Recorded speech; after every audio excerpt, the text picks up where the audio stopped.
அடாத மழையிலும் மக்கள் பணி செய்வதே எங்களது முதல் நோக்கம் என்று அண்ணன் கே.சி. திருமாரஞ்சி தலைமை கொண்ட தென்னிந்திய ஃபார்வர்ட் பிளாக்கின் சார்பாக இந்த ஆர்ப்பாட்டத்தில் கடுமையான மழையிலும் இந்த ஆர்ப்பாட்டத்தை சிறப்பாக நடத்தி கொண்டிருக்கக்கூடிய எனது துப்புக்குடி குழுக்களான எனது அருமை தென்னிந்திய ஃபார்வர்ட் பிளாக்கினுடைய அனைத்து நிர்வாகிகளே, இந்த ஆர்ப்பாட்டமானது ஏதோ மின்கட்டண உயர்வை கண்டித்து என்று நாங்கள் கூறியுள்ளோம் என்று மட்டும் இந்த அரசு தவறாக எடுத்துக் கொள்ளக்கூடாது. ஏனென்றால் முதலில் இந்த அரசை கண்டிப்பதை காட்டிலும் என்னுடன் எப்பொழுதும் பயணித்துக் கொண்டிருக்கக்கூடிய இந்த மக்களுக்காகவே இந்த போராட்டம் என்பதை உணராமல் 300 ரூபாய்க்கு வாக்களித்து திமுகவை 40 இடங்களில் வெற்றி பெற செய்த மக்களை கண்டித்துதான் இந்த ஆர்ப்பாட்டம். என்று திருந்த போகிறீர்கள் நீங்கள் எல்லாம். உங்களுக்காக கத்திக் கொண்டிருக்கிறது இந்த தென்னிந்திய ஃபார்வர்ட் பிளாக் என்பதை நீங்கள் முதலில் உணர வேண்டும்.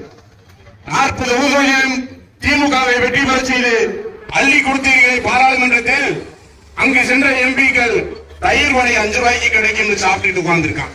வேற என்ன செய்யறாங்க?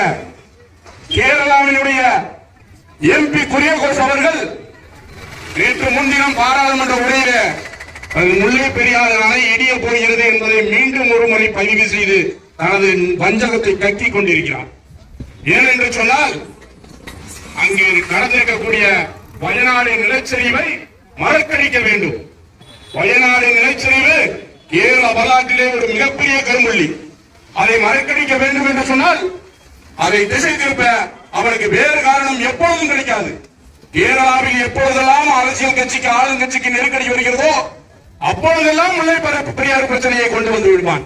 இது அவனது இழிவு செயல். இது கம்யூனிஸ்ட் ஆகட்டும் காங்கிரஸ் ஆகட்டும் மாறி மாறி ஆட்சி செய்தாலும் இங்க இருக்கக்கூடிய திமுகவானது அந்த காங்கிரசுடனும் கம்யூனிஸ்டுடனும் தான் கூட்டணி வைத்து செயல்பட்டுக் கொண்டிருக்கிறது. கூட்டணி தர்மத்தை மதிப்பதாக கூறி தமிழக மக்களை வஞ்சித்துக் கொண்டிருக்கிறது இந்த திமுக அரசு. மின்கட்டண உயர்வு என்பது எனக்கு முன்னர் உரையாற்றிய நிறைய பேர் சொன்னது போல நீ இலவச திட்டங்கள் கொண்டு வருவதையெல்லாம் நாங்கள் ஒருபோதும் சகித்துக் கொள்ளவில்லை. அந்த இலவச திட்டம் எதற்கு? தாய்மார்களை சிந்தித்து பாருங்கள். இலவச பேருந்து பயண திட்டத்தை உங்களுக்கு வழங்கிய ஸ்டாலின் மறுநாளே மது பாட்டிலுக்கு 20 ரூபாய் உயர்வு.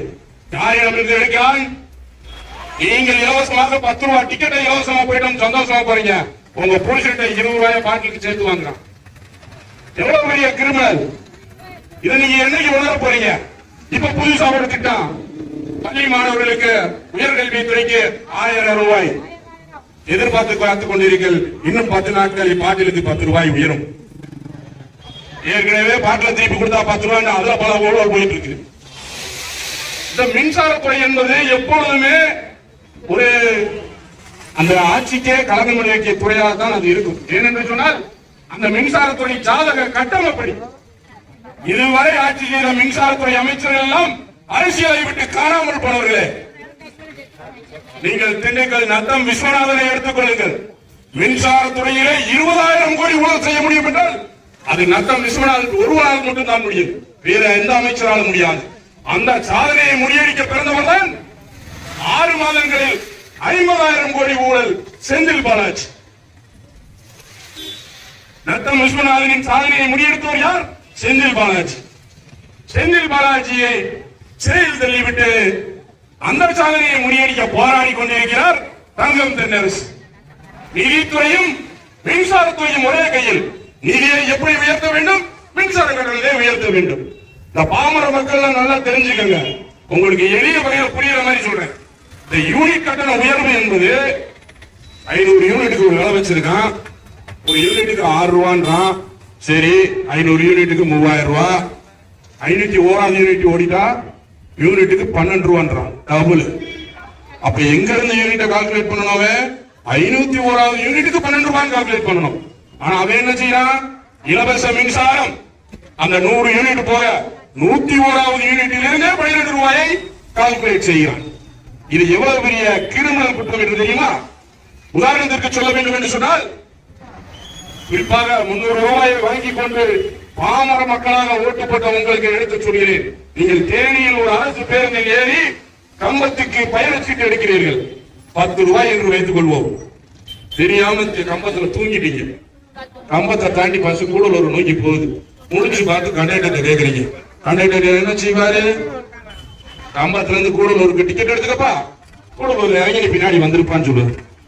அதே கண்டக்டர் இல்லப்பா நீ தேனில இருந்து வந்திருக்க, தேனில இருந்து கூடலூருக்கு பஸ் டிக்கெட் எடு அப்படின்னா எப்படி இருக்கும்? அந்த மாதிரிதான் இந்த மின் கட்டண யூனிட் கட்டணம். 500 யூனிட்டுக்கு மேல போச்சுன்னா 501 யூனிட்ல இருந்து நீ மின் கட்டணத்தை உயர்த்து நாங்கள் வேண்டாம் என்று சொல்லவில்லை. ஆனால் நீ முதல் யூனிட்ல இருந்தே உயர்த்தணும் சொல்லிய நீ கொண்டு வந்தது மாதிரி இந்த இலவச மின்சார திட்டத்தை காண்பித்துக் கொண்டிருக்கிறார். இந்த இலவச 100 யூனிட் என்பது மறைந்த இரும்பு பெண்மணி அனைத்து இந்திய திராவிட முன்னேற்ற கழகத்தினுடைய பொதுச் செயலாளர் மறைந்த முதலமைச்சர் ஜெயலலிதா அவர்களால் கொண்டு வரப்பட்டது. நீ வந்தீங்க, நீ ஒரு 100 யூனிட் கொடு, அவங்க ஒரு யூனிட் கொடுத்தாங்க. நீ தான் எல்லாம் அந்த கட்சி என்ன செஞ்சாலும் போராட்டம் பண்ணுவீங்க, அதை அடிச்சுட்டு வேற கொடுத்து நீ 100 யூனிட் கொடு, 200 யூனிட் கொடு. இப்ப இதெல்லாம் விட்டுருப்பா, நீ ரொம்ப நேர்மையானவன், நீ 501 யூனிட்டுக்கு கால்குலேட் பண்ணிக்க. மாதம் ஒரு முறை மின் கட்டணம் அப்படின்றத நீங்க வந்து சொன்னீங்க. உன் தேர்தல் அறிக்கையில 171வது அறிக்கையில இருக்கு, மாதம் ஒரு முறை மின் கட்டணம் அறிவியல் செய்யப்படும் என்று. இப்பொழுது கம்பி எண்ணி கொண்டிருக்கிற செந்தில் பாலாஜி என்ன சொன்னார்? மாதம் ஒரு முறை என்று சொன்னார். என்னடா இவன் மாதம் ஒரு முறை திரும்ப சொல்றாரு, அவனை பிடிச்சி ஜெயில போட்டது நீ ஏன்றது அவனுக்கும் தெரியும். அவனை ஏன் ஜெயில தெரியலன்றது திமுகவுக்கு தெரியும். ஏன் திமுக எடுக்க முடியலையா? பொன்முடி எப்படி போனாரு, எப்படி வெளியே வந்தாரு, மீண்டும் எப்படி அமைச்சரானாரு. ஆனா செந்தில் பாலாஜி அப்படி காப்பாற்ற முடியலையா? முத்துவேல் கருணாநிதி ஸ்டாலின் என்ன செய்து கொண்டிருக்கிறீர்கள்? பாவம் சம்பாதித்ததுல முன்னிடம் கொடுத்து விட்டு ஒரு வீடு கட்ட ஆசைப்பட்டாரியா 150 கோடியில. பாவம் 50,000 கோடி சம்பாதிச்சாலும் ஒரு 150 கோடி வீடு கட்ட ஆசைப்படக்கூடாதா? அந்த ஆளை பிடிச்சி ஜெயில ஓட்டிய கேட்டா ஈடி ரைடு பிஜேபி மேல குற்றம் சொல்லி சப்பா கட்டு கட்டுவீங்க. இதையெல்லாம் நம்ப நாங்கள் தயாராகவில்லை.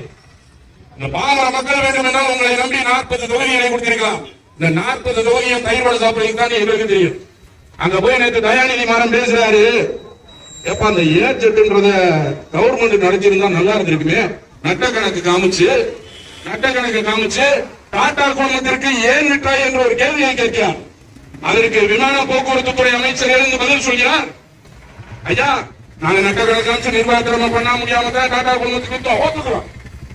நீ வச்சிருந்த ஒரு ஸ்பைஸ் ஜெட் விமானம் அதையே இன்னொருவருக்கு விட்டாய், உன்னால் நிர்வாகத்தின்மை பண்ண முடியவில்லையா என்று கேள்வி கேட்டவுடன் வடிவேலு சொன்ன மாதிரி இப்ப நான் என்ன சொல்ல வந்தேன்னா அப்படின்னு அப்படியே பதவிட்டாப்ல சிரிச்சாப்ல உட்காந்துட்டாப்ல மைக் பண்ணிட்டு.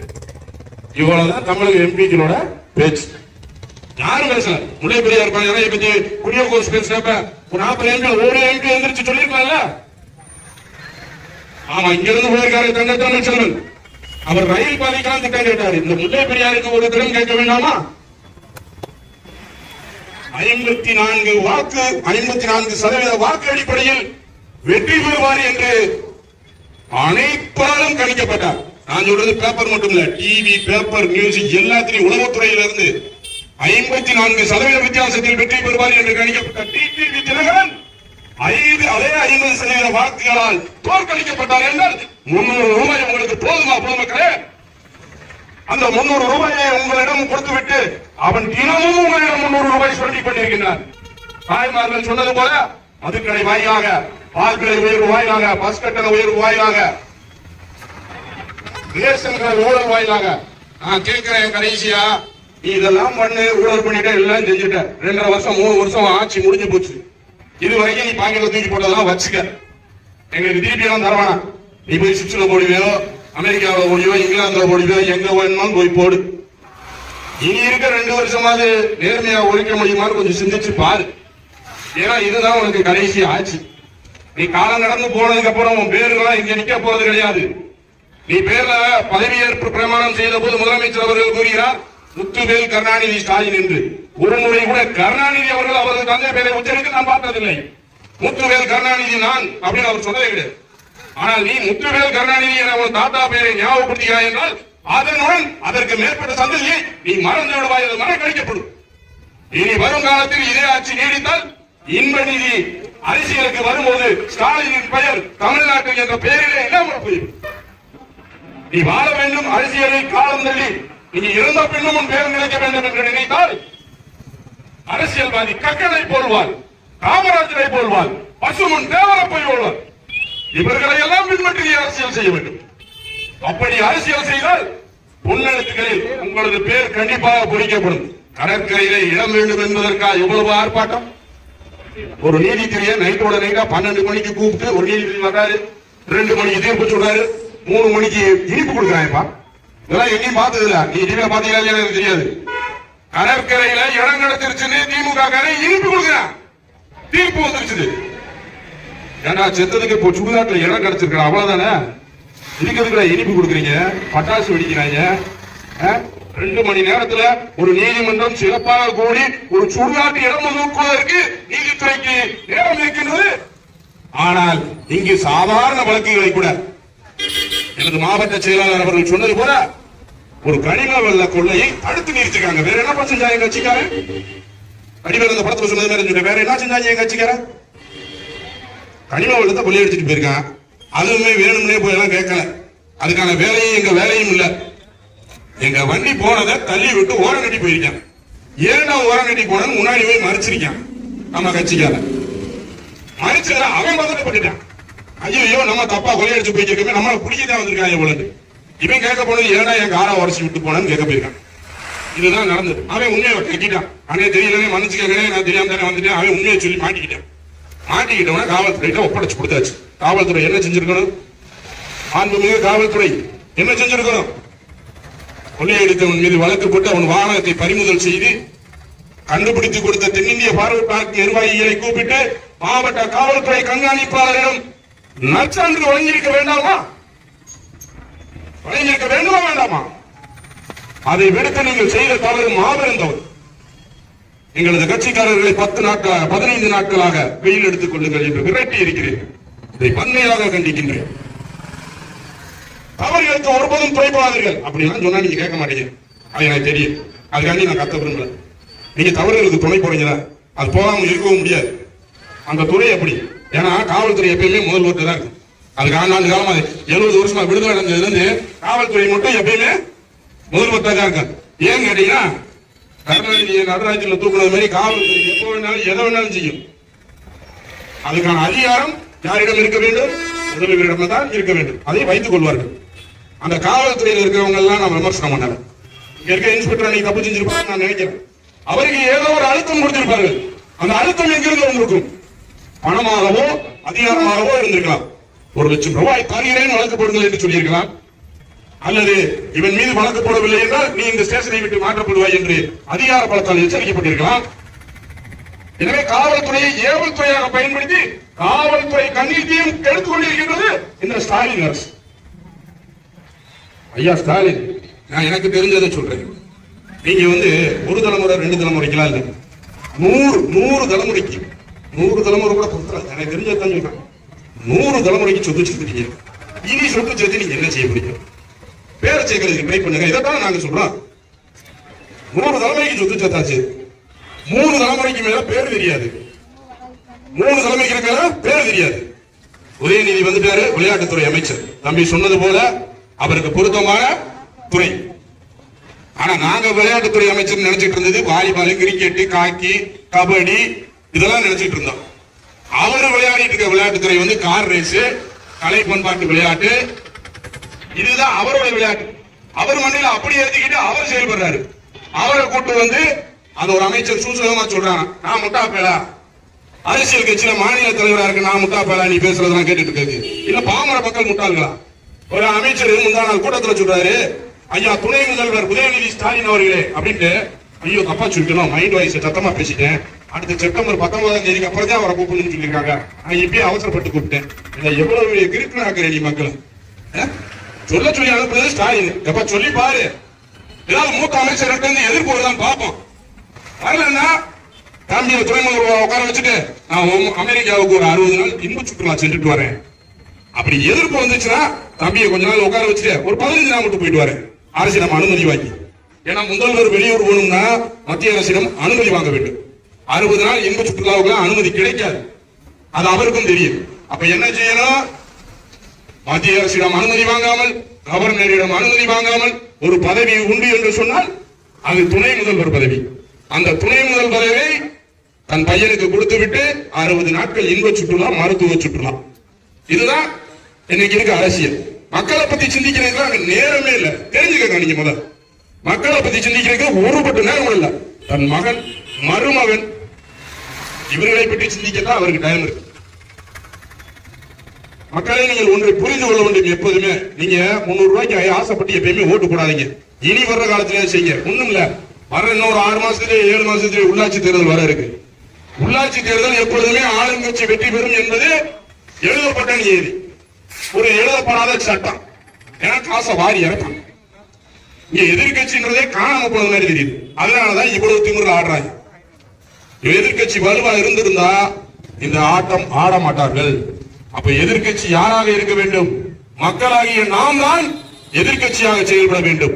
பங்களாதேஷில் செஞ்சான் பாருடா, பங்களாதேஷில் செஞ்சா பாருங்க, செஞ்ச தப்பு அதை நியாயப்படுத்த விரும்பல. ஆனா என்ன செஞ்சா? மக்கள் தன்னெழுச்சி போராட்டம். ஒரு பிரதமர் நாட்டை விட்டு ராஜினாமா பண்ணிவிட்டு வெளியேறும் அளவிற்கு ஒரு தன்னெழுச்சி போராட்டம். இலங்கையில என்ன செய்தார்? விடுதலை புலிகளை கொன்று குவித்து பிரபாகரனையே கொன்று குவித்த மாவீரன் என்று மாறுதட்டி கொண்டிருந்த ராஜபக்சேயை நாடு கடத்தி ஓட விட்டார். அரண்மனையை சூதாடி. இதெல்லாம் எங்கு நடக்கிறது? மக்கள் தன்னெழுச்சி போராட்டம். இந்த மக்கள் தன்னெழுச்சி போராட்டம் விரைவில் தமிழகத்தில் நடைபெறும். அதற்கு தென்னிந்திய பார்வையாளர் முதல் புள்ளியை வைத்துள்ளது. நன்றாக தெரிந்து கொள்ளுங்கள். இந்த மின்சாரத்துறை மட்டும் இல்ல, இன்னைக்கு சொல்றது எல்லா துறையிலும் ஊழல். பொதுப்பணித்துறையில ஊழல், பொதுப்பணித்துறை ஊழல் இல்லையா? நிதித்துறை ஊழல். நிதித்துறை அமைச்சர் உண்மையிலேயே பள்ளிகளில் எனக்கு திமுக பெருசாவெல்லாம் எனக்கு பிடிக்காது. ஏன்னா அந்த கட்சியே அப்படி ஆட்களால நாசப்பட்டு அண்ணா காலம், அதுக்கு முன்னாடி இருந்த திமுக வேற. கலைஞருக்கு முன், கலைஞருக்கு பின், இப்படிதான் திமுக. கலைஞருக்கு பின் திமுக என்பது திமுகவே கிடையாது. அது திராவிட முன்னேற்றம் என்று வசப்பிக் கொண்டிருக்கிறது. பெரியார் கொள்கையை வைத்துக் கொண்டு நான் செயல்படுகிறேன் என்று பொய் சொல்லிக் கொண்டிருக்கிறார். துர்கா ஸ்டாலின் அவர்கள் கோயில் கோயிலாக பூஜை செய்வாராம். அது அவர் தனிப்பட்ட விஷயமா? ஸ்டாலின் அவர்கள் சொல்கிறார், நீங்கள் பெரியார் கொள்கையை வந்தவர்களா, உங்கள் மனைவியை கோயில் கோயிலாக செல்கிறாரே என்று கேள்வி கேட்டதற்கு அவர் சொல்கிறார், அது அவர் தனிப்பட்ட விருப்பம், அதில் நான் தலையிட விரும்பவில்லை. உங்க வீட்டுல நடக்கிற ஒரு பெண்மணிக்கு நீங்க அறிவுரை சொல்ல விரும்பல, அவர் தனிப்பட்ட விஷயம் சொல்றார். மக்களை ஏன் நிர்பந்திக்கிறார்? மக்களை ஏன் நிர்பந்திக்கிறார்? மக்களை நிர்பந்திக்க நீயா? ஓட்டு போட்டவன் நான் தான் உன்னை நிர்பந்திக்க வேண்டும். தவிர மக்களை நிர்பந்திக்க நீ ஒன்னும் ராஜபக்சே போல ஒரு தன்னாட்சி கிடைக்காது. மக்களால் தேர்ந்தெடுக்க. பாகிஸ்தான்ல முஷாரப் இருந்தார் பாத்தீங்களா, அந்த மாதிரி நீங்க நினைச்சுக்க கூடாது. ஜெர்மனில ஹிட்லர் இருந்தார் பாத்தீங்களா, அது மாதிரி நீங்க நினைச்சுக்க கூடாது. ரஷ்யாவில் முசோலினி இருந்தார் பாத்தீங்களா, அது மாதிரி நீங்க நினைச்சுக்க கூடாது. இது எல்லாமே நீங்க நினைச்சுக்கிட்டு இருக்கீங்க. அதனாலதான் ஸ்டாலின் பேர் வச்சுக்கிட்டீங்கன்னு கூட எனக்கு தெரியல. மார்க்சிஸ்ட கொள்கையும் கிடையாது, கம்யூனிஸ்ட கொள்கையும் கிடையாது, திராவிட கொள்கையும் கிடையாது. கொள்கை கட்ட திமுக அரசு இந்த மக்களை சரி திட்டம் செய்து தீட்டிக் கொண்டிருக்கிறது. என்று விடியல் அரசை தருகிறோம் என்று சொன்னார்கள். அன்று முதல் விடியவே இல்லை. ஒரே இருட்டு. உண்மை நிலவரத்தை நீங்களே கண்டிருப்பீர்கள். எனக்கு தெரிஞ்ச நான் சொல்றேன், தேனி மாவட்டத்தில் கடந்த 1 மாத காலமாக இரவு முழுவதும் மின்வெட்டு. மின்கடத்தை உயரத்துல நல்ல கரண்ட் தான் கொடுத்து வர வேண்டியது, அதையும் செய்ய மாட்டேங்குது. அதாவது எதுல சம்பாதிக்கணுமோ அதுல சம்பாதிக்கணும். பத்திரப்பதிவுத்துறையில சம்பாதிக்கணும்னு நினைக்கிறேன், மதுவுல சம்பாதிக்கணும். இது 2 தான் உனக்கு குறிக்கோள். பத்திரப்பதிவுத்துறையில எவ்வளவு ஊழல் நடக்குதுன்னு மக்களுக்கு புரியும். உங்க சொத்தை ஒரு தகப்பன் தன் மகனுக்கு சொத்தை கொடுப்பதற்கு 1 லட்சம் ரூபாய் டாக்குமெண்ட் கட்டணும். ஏன்னா ஏன் புத்த பிள்ளைக்கு ஏன் சொத்தை நான் பேர் மாத்தி கொடுக்குறேன்டா, இதுக்கு 1 லட்சம் ரூபாய் டாக்குமெண்ட் கட்டணும். உன்னால அந்த பத்திரத்தை நீ பாதுகாக்கணும். அரசு கருவூலங்களில் அந்த பத்திரம் பாதுகாக்கப்பட வேண்டும். அந்த பாதுகாக்கப்படுவதற்கு எதுக்கு 1 லட்சம் ரூபாய்? பேங்க் லாக்கர்ல கூட கட்டண கொலை கிடையாதுப்பா. அதுவும் இப்ப டிஜிட்டல் மயம். கம்ப்யூட்டர்ல என் பத்திரம் கிடக்க போகுது. நீ பேப்பர் கூட பாதுகாக்க தேவையில்ல, கம்ப்யூட்டர்ல கிடக்க போகுது. ஒரு தடவை பதிவு பண்ணா போதும். ரீல் பெட்டியில படம் எடுத்தாங்க, அப்ப செலவு அதிகம். இப்ப ஒரு கேமரா, ஒரு பென்ட்ரைவ் முடிஞ்சிச்சு ஜோடி, எந்த செலவும் கிடையாது. நீ அழிச்சு பதிஞ்சுக்கலாம். அப்ப பத்திரப்பதிவுத்துறை டிஜிட்டல் மயம் ஆயிடுச்சு. எல்லாமே கணினி மயம். மின்சாரம் கணினி மயம். பிள்ளை எங்க வேணாலும் கட்டிக்கலாம், எப்ப வேணாலும் கட்டிக்கலாம். ஒரு நாள் லேட்டா கட்டினா 150 ரூபாய் பயணம். ஏன்னா ஏமே காசு எடுத்து என்ன இருக்கீங்க? ஒரு நாள் லேட்டா கட்டினா 150 ரூபாய் பயன் போடுறேன். நீ ஒரு நாள் லேட்டா இருந்தா பேசுனா பார்த்து சினிமா நடிகர் எனது மகனை பள்ளியில் சேர்க்க 2 லட்சம் ஏழை. நீ பள்ளிக்கூடம் நடத்துறீங்க, அந்த பள்ளிக்கூடத்துல ஒரு நாள் இலவச கல்வி கொடுக்க முடியுமா? இலவச கல்வி கொடுக்க முடியுமா? உன் மகன் 1 ரூபா போய் 100 ரூபாய் படிக்க வைக்கிறேன்னு சொல்றாப்புல, நீ இலவச கல்வி கொடுக்க முடியுமா? முடியாது. நடிகர்களின் வழியை பின்பற்றுவதை மக்கள் முதலில் விட்டுவிட வேண்டும். அதே மாதிரி போலி அரசியல்வாதிகளை பின்பற்றுவதை விட்டுவிட வேண்டும். மக்களுக்கான போராட்டங்களை இப்படி மழை பெஞ்சிட்டு இருக்கு, ஏன் அணைஞ்சுக்கிட்டே நான் கட்டணும்னு எனக்கு தலையெழுத்து கிடையாது. உங்களுக்கு கொஞ்சமாவது இதை புரியணுன்றதுக்காண்டிதான் இவ்வளவு தூரம் கத்திக்கிட்டு அதாவது நான் பேசுன ஒரு ஆள் மாறி இருக்கேன். அது எனக்கு நிம்மதியை பார்ப்பதற்கு நிறைவு. அந்த நோக்கம், இந்த ஆர்ப்பாட்டத்தின் நோக்கமே அதுதான். அதனால மீண்டும் எச்சரிக்கிறேன், இந்த காவல்துறை அதிகாரிகள் தேவையில்லாம இந்த ஃபாரூக் பிளாக்காரங்க மேல வழக்கு போடுறது, ஃபாரூக் பிளாக் பொதுமக்கள் மேல வழக்கு போடுறது, பல்வேறு திட்டங்களை முன்னெடுத்து வைத்திருக்கிறோம். எந்த திட்டத்தையும் நிறைவேற்ற முடியல. ஹெல்மெட் போடலன்னா 1000 ரூபாய் ஃபைன் போடுறேன். ஹெல்மெட் போடலன்னா 1000 ரூபாய்க்கு ஒரு ஹெல்மெட் கூட அவன் கொண்டு போட்டேன். 2வது தடவை வந்தானா 2வது தடவை ஒரு ஹெல்மெட் கூட கொண்டு போட்டேன். 10 ஹெல்மெட் வாங்கிட்டு போயிட்டானா அதுக்கப்புறம் ஹெல்மெட் போடாம வெளியே வர மாட்டான்ல. அந்த திட்டத்தை உன்னால செய்ய முடியுதா? இது மக்களின் கோரிக்கை தானே. அதை விட்டு பொறுத்த வரைக்கும் 1000 ரூபாய் பயணம் போட்டுக்கிட்டே இருந்தீங்கன்னா டாஸ்மார்க்ல குடிச்சிட்டு வரேன், 11,000 ரூபாய் போடுறேன், வண்டியை குடிக்க வச்சுக்கிறேன். அப்ப டாஸ்மார்க்ல இருந்து நான் கேட்டதுல என்னது மது பிரியர் மதுரை உயர் நீதிமன்றத்தில் ஒரு வழக்கு தொடுத்தார். பேர் என்னன்னா மது பிரியர். அப்போ டாஸ்மார்க்ல இருந்து என் வீட்டுக்கு போறதுக்கு ஒரு மினி பஸ் உண்டுன்னு கேட்டேன். அப்பாயா நியாயமான கோரிக்கை தானே. எப்படி குடிச்சுட்டு நடந்து போக முடியாது, நல்ல அடிக்கையில வந்துச்சு. அப்ப வந்த வண்டி எடுத்து போனா நீ 11,000 ரூபாய் ஃபைன் போடுற. அப்போ ஒண்ணு ரேஷன் கடையில மது கொடுக்க போறேன்னு கேட்டேன். அந்த திட்டம் தராது. எவ்வளவு பெரிய கேவலமான திட்டம். கொண்டாடி வாங்கி போய் புருஷனுக்கு கொடுக்கணும். அப்படியா? இது நல்ல திட்டமா இருக்குல்ல? பெண்கள் சிந்திக்க வேண்டும். ரேஷன் கடையில மது கொடுக்க போறான். எவ்வளவு பெரிய கேவலமான திட்டம். எல்லா புருஷனா போய் ரேஷன் கடையில நின்று உங்களை அதான் போய் நிலைய இருக்கு. அப்ப இத்தனை குவார்டர் கொடுங்க, உங்களை கேட்கணும் பணம் கட்டி அதை கொண்டு போய் புரிச்சுட்ட பத்திரமா ஒப்படைச்சு கறி சமைச்சு கொடுக்கணும். என்னங்களா உங்க ஆச்சு? நினைச்சு பாக்குறீங்க கேவலமா இருக்கு. இது எப்படி நீங்க சட்டமன்றத்துல ஒரு ஆக்டி போட்டு இதை நிர்பந்தப்படுத்தணும்? டாஸ்மார்க்க குறைக்கணும். நீங்க நல்லா குறைச்சிங்க. 50 மீட்டர் தள்ளி தான் ரோட்டை விட்டு இருக்கணும்னா வாசலை திருப்பி வச்சுக்கிறேன். ரோட்டை பார்த்து இருந்தா 5 மீட்டரா, வாசலை திருப்பி வச்சா 50 மீட்டரா. எங்கடா நீங்க பார்க்க நடத்துறீங்க? தேனி மாவட்டத்தில் எனக்கு தெரியும் 192 பார் இருக்கு. 192 பார்லயும் டிடி எடுத்துக்கிட்டாங்க. டிடி எடுத்துக்கிட்டாங்க. யாரும் பேர் சொல்லுவானே, கம்பத்துல எத்தனை பார் ஓடுதுன்னு சொல்லுவா, யார் பேர்ல ஓடுதுன்னு சொல்லுவா. காவல்துறைக்கு தெரியாது. அது வழக்கு போட மாட்டீங்களா? இந்த வழக்கா போடுங்கன்னு சொல்லி அவங்க பேரெல்லாம் எழுதி கொடுத்து நாங்க உங்கள்கிட்ட மனு கொடுக்கலாம். 10 பார்ல தூக்கிட்டு வரீங்க, ஒரு போலீஸ் ஸ்டேஷன் வச்சு போட்டாடுறீங்க. அவ்வளவுதான், முடிஞ்சு போச்சு.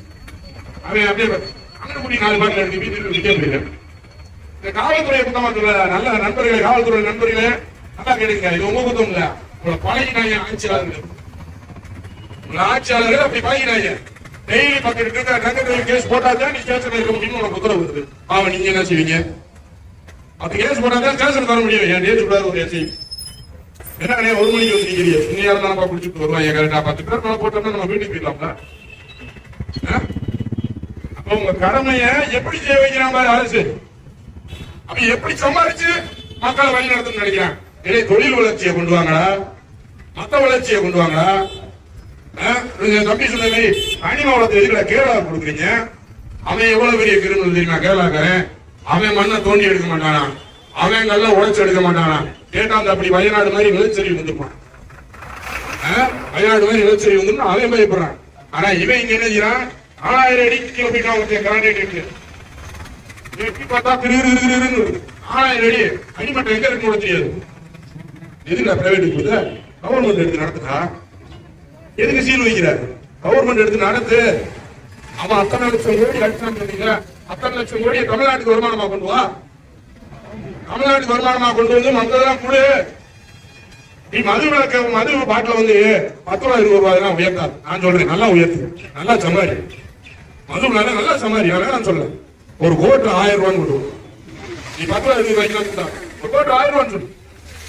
அதுக்கு தகுதியான குடிக்கிறேன். பாவம் ஏழை மக்கள் குடிக்காம 1000 ரூபாய் பேசி வீட்டுக்கு போட்டு அப்புறம் என்ன செய்வ? 1000 ரூபான்னு கூட்டுறாங்க, நீ அதுக்கு ஒரு பதில் வச்சிருப்ப. ஐயா, நான் டாஸ்மார்க் எடுக்கலாம் தான் இருக்கேன், பிள்ளைங்க கள்ளச்சாராயம் காட்சி குடிச்சிருக்கு, ஏச்சத்து போயிருக்கியா நாங்க வேற கனிம வளம் மற்ற தொழில்துறை ஆராய்ச்சி பண்ணுறா, பத்திரப்பதிவுத்துறை ரேட்டை குறைக்கலாம் பேசி அது ஒரு அமைச்சர் சொல்றாரு. அவர் எது ஆராய்ச்சி பண்ணிட்டு இருக்காருன்னா, பேர் வைக்கிறது ஆராய்ச்சி பண்ணிட்டு இருக்காரு. சரக்குக்கு மதுரை வீரு, முத்து வீரு அப்படின்னு வீரேன்னு பேர் வைக்கிறாரா? வீரமா இருக்கும் சரக்கு குடிச்சா எப்படி பேர் வைக்கிற மாதிரி எங்கடா நீ எப்படி கண்டுபிடிக்கிறீங்க? மட்டமாக வருது யோசிப்பீங்களோ? இப்படி கூட எங்களால யோசிக்க முடியல. மதுரை வேறன்னு பேர் வைக்கிறேன். அதை இன்னொரு அமைச்சர் என்ன சொல்றேன் தெரியுமா? மதுரை வேற சரக்கே கிக்கில்லை. அப்பதான் குடிச்சு பார்த்துருக்காங்க. சரக்கு வந்து 1.5 மாசம் வச்சு அன்னைக்கு குடிச்சு பார்த்திருக்காங்களா? சரக்கில் கிக்கில்லை. கிக்கில்லாத சரக்க போலி சரக்கு எதுக்கு மக்கள்கிட்ட விற்கிற நீ? கிக்கில்லாத சரக்கு நீ வித்தீங்கன்னா அவன் கிக்கு இருக்கிற கள்ளச்சாராயத்தை தேடி ஓடத்தானே செய்வான். சரி, சாராயம் இருக்கிறிய கல்லு கடை திறக்கிறதுல உனக்கு என்ன பிரச்சனை? கல்லு குடிச்சவன் செஞ்சு போறேன், கல்லே திறக்கூடாது. அதுக்கு என்ன காரணம் சொல்லு. நீ சாராயத்தை உழைச்சிட்டு கல்ல உழைச்சினா பரவாயில்ல. பாண்டிச்சேரியில் எடுத்துக்க, நான் ஏன் சாராயத்தை பத்தி பேசிட்டு இருக்கேன், மக்கள் அதுலதான் மாட்டிக்கிட்டு முடிக்கிறாங்க. பாண்டிச்சேரி எடுத்துக்க, அங்கனக்குள்ள ஒயின் ஷாப் இருக்கும் கவர்மெண்ட், பக்கத்திலேயே சாராயம், காய்ச்சின சாராயம், பட்டா சாராயம் 10 ரூபா பாக்கெட்டுக்கு விற்பான். அவைநாட்டில் செல்வம் முடிக்கத்தான் செய்யுது. இந்த மாதிரி கிரிமினல் வேலையெல்லாம் நடக்கல. எத்தனை கொலை ஒரு மாநில கட்சியினுடைய ஒரு மாநில தலைவரை கொலை பண்ணிருக்கேன். கொலையில பார்த்தா கடைசியில பார்த்தா 24 கட்சி தமிழ்நாட்டில் இருக்கு, 23 கட்சிக்கார சம்மந்தப்பட்டிருக்கான். சம்மந்தப்படாத ஒரே கட்சி யாருன்னா தெரியுது பாருங்க. அதெல்லாம் உண்மை.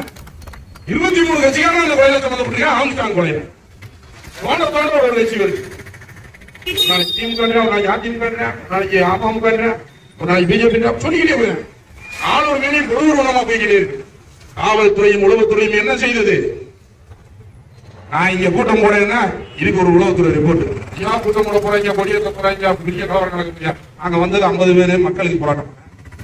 பெரிய பெரிய கொலை போறாங்க, பத்தல் போட விடக்கூடாது, சேர போட விடக்கூடாதியா, வாங்கி சட்டை கட்ட விடக்கூடாதியா. இதுக்கு உளவுத்துறை தேவையா? உளவுத்துறை என்ன வேலை செய்ய வேண்டும்? மக்களுக்கான பணியை செய்ய வேண்டும். இந்த மாதிரி மக்களுக்கு போராடுறவங்களை ஒடுக்கிறது உங்க வேலை இல்லை.